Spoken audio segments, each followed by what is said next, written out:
Nakilala ko may ano, March 16.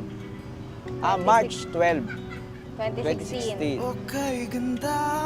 Hindi, yun yung official, pero matagal na tayo magkakilala.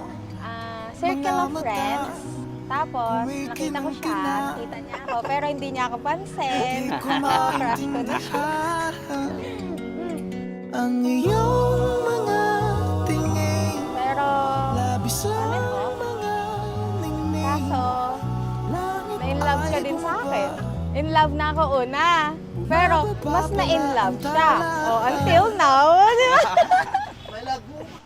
Tumingin ka sa aking mga mata at hindi mo na kailangan pa magtanong ng paulit-ulit.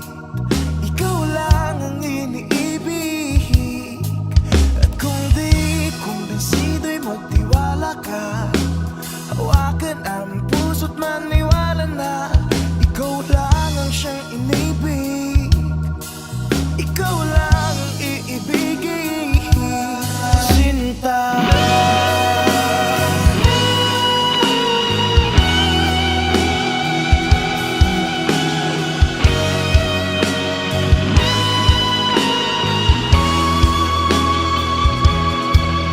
Sa paglisan ng araw, akala ikaw mahal. Yun yung number one sa relationship namin. Kaya siguro naging strong talaga kami until now. Quality time. Kaya yung LDR, sobrang nahirapan kami. Wow. Nahirapan kami sa LDR talaga. Kasi hindi dadaan yung araw na hindi namin pwedeng makita yung isa't isa. Nasaring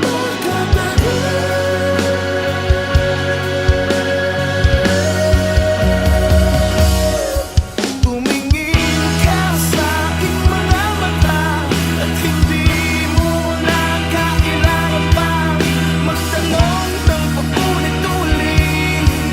Ikaw lang ang iniibig. At kung di kumbinsido'y magtiwala ka, hawakan na ang puso't maniwala na ikaw lang ang siyang inibig.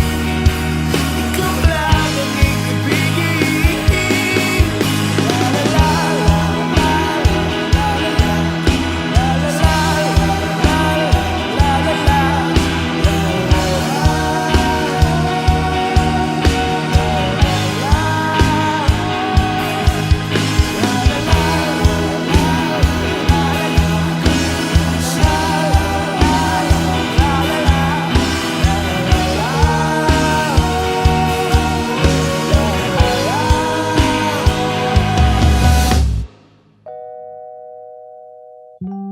Sinta.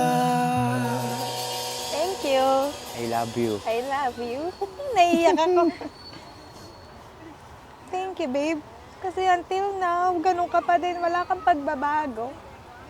As in, binibigay mo lahat. Lahat ng pangarap natin. From the very first day, gumagawa ka ng talagang gumagawa ka ng paraan para ibigay lahat. Yung best mo sa atin dalawa, sa relasyon natin. Thank you, I love you. Ako naman masabi ko, thank you. Thank you kasi lagi ka nandiyan dyan para sa akin. Sa up and downs ng buhay ko, kasama ka na doon. Sa 8 years and a half, lagi ka nandoon doon. Naway walang magbago sa atin. Bigyan pa tayo ni Lord ng mahabang buhay na magkasama. I love you. I love you.